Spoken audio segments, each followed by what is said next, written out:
Let me express all of our condolences. It's so hard for all of us to imagine what you've been through over the last 7 months. My first question is, it has been 7 months. Why do you want to speak now? We really want to get the facts out of what happened to Alex that day. I mean, we've seen what happened. The videos are pretty clear. But we want justice, we want accountability for the people that did this to Alex. If you say you want to get the facts out, let's start with the facts about your son, your brother. Who was Alex? He was a good man. He's a good kid. He cared deeply about his community. Minneapolis was his community. He wanted people to be treated fairly, no matter what walk of life, what their background was. You call Alex your hero. I do. Why? Because of who he was as a person. I aspire to be like him. He always stood up for what he believed in. And that's what brought him into the streets, wasn't it? Yes. Yeah. What did he tell you about why he was protesting? He wasn't really protesting. I mean, and that's one thing we want to be clear. The day he was murdered, he was not at a protest. He was an observer. Yeah. And that's why he had his phone. January 24th, Alex Pretti, a 37-year-old American citizen and ICU nurse for the Department of Veterans Affairs, was shot and killed by 2 federal immigration officers in Minneapolis. Roughly 2 weeks after, Renee Good, also a U.S. citizen, was shot and killed by an ICE officer during Operation Metro Surge, a federal immigration enforcement campaign by the Trump administration. Eyewitness video shows Pretti recording when a federal officer shoves a woman into him. Pretti appears to try and help the woman. Both of his hands are visible, one holding a phone, the other held up to protect himself from pepper spray. Then he's wrestled to the ground. The 2 federal officers seen here pointing their guns at Pretti. His firearm, which he had a legal permit to carry, was removed by an officer while Pretti was on the ground, and before 10 shots were fired. Did you get a phone call? My husband got a phone call, actually, from an unknown number. And they were like, "Do you know an Alex J. Pretti?" And we were like, "Yeah." And I thought it was a scam. And they were like, "Have you heard from him? He might have been in like an incident with ICE, and we were wondering if you knew anything." And so I called Alex, and his phone went straight to voicemail. And then I got worried. And the reporter who called, he was like, "Well, it's all over the news."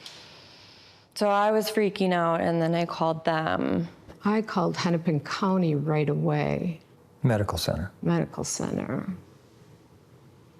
And they wouldn't give me an answer. And you begged. And I begged. Did they say why? I could tell by her voice she knew. Because by this time it was all over the news. We watched it. We watched it. We watched it on TV, and it was like, that's our son. That's Alex. And they killed him. No one called us. No one. We still haven't heard from him. Yeah, that's how we found out. Watching it on TV, watching our son be shot 10 times on TV. In the back. In the back. Trying to help someone. Trying to help somebody. Trying to help someone. And being beaten with tear gas canisters, sprayed with tear gas. With a camera in one hand and his left hand empty in the air. When you saw the beginning of the video, what were you seeing? I saw his jacket, to be honest. I think it was his jacket. Yeah. And his sunglasses. His glasses. Yeah. And it didn't surprise you that from the beginning, it seemed like he was trying to come to the aid of someone else. I was not shocked that he helped somebody. My shock is that he was murdered, and no one has given us the complete truth or anyone has been held accountable. And it's been 7 months. There was more effort in vilifying him than pursuing justice, investigating this. After Pretti was killed, a series of Trump administration officials were quick to blame him Former Border Patrol Commander Greg Bovino said it looked like Pretti wanted to do maximum damage and massacre law enforcement. Then DHS Secretary Kristi Noem claimed Pretti committed an act of domestic terrorism. Deputy Chief of Staff Stephen Miller posted that Pretti was an assassin. Vice President J.D. Vance reposted that same message. You heard Stephen Miller use the word assassin, Right.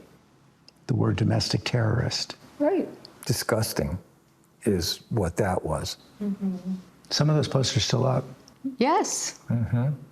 We still hear those words about our child. A kid who is out observing something that should not be happening in this world today in the United States. Why? What did he do to deserve to be murdered? To left cold, on the ground, dead? My child. What did he do? Shortly after his death, video emerged of Pretti in a confrontation with federal agents 11 days before he was killed in Minneapolis. Video President Trump used to go after Pretti. President Trump called him an agitator, possible insurrectionist. What does it feel like when you hear the President of the United States saying those things about your son? I don't think you would like my answer. It's so unpresidential. I mean, it's ridiculous that, the leader of the free world speaks that way about an American citizen.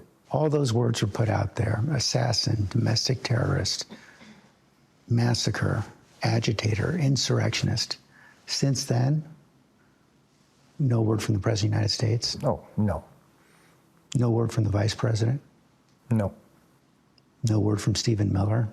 Nope. No. Kristi Noem. No. What does that tell you? Tells me they don't care. They don't care. They do what they want.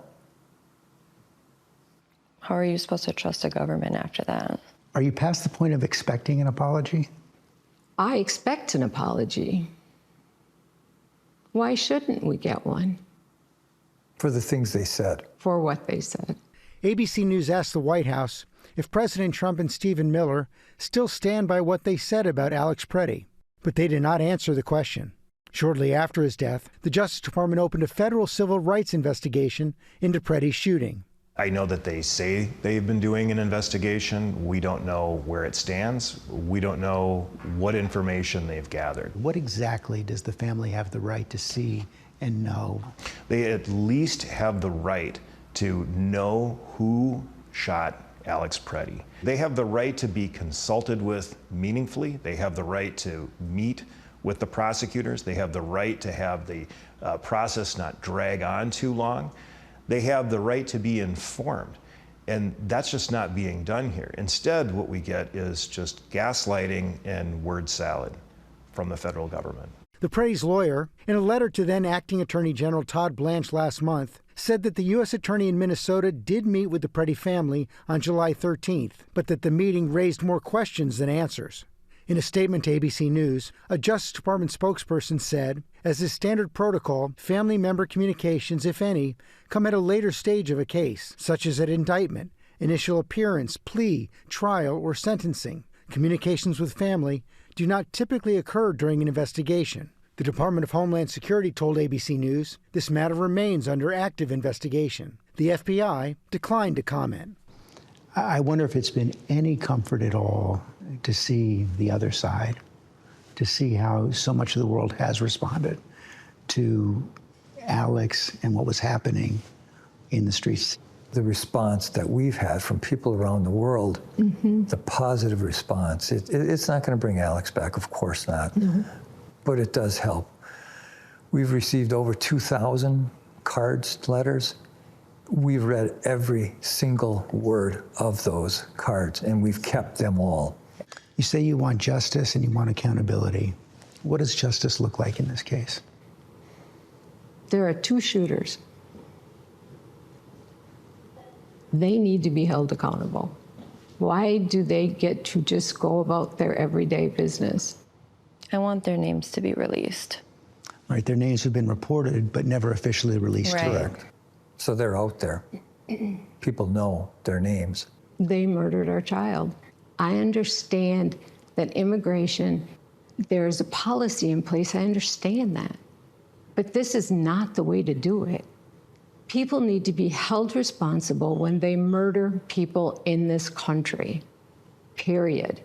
Alex's should not, nor Renee or anyone else should have been murdered, and the case just what, disappear? No. You can still feel, see, and hear their pain right there. You know, the just from we hadn't showed that statement saying they were following, they said, standard protocol. We got this response from the Pretti family attorney. He said, there is nothing standard about the government ignoring the Pretti family, obstructing an investigation, and harboring and protecting the individuals who murdered their son. It defies common sense and common decency and is unjust. So they still have a lot of answers to get. The anguish that they have is just so palpable. Yeah, Like they watch everything on television too. That's that how video. they found out. Yeah. And so important to hear from this American family. Yeah, absolutely. Powerful interview.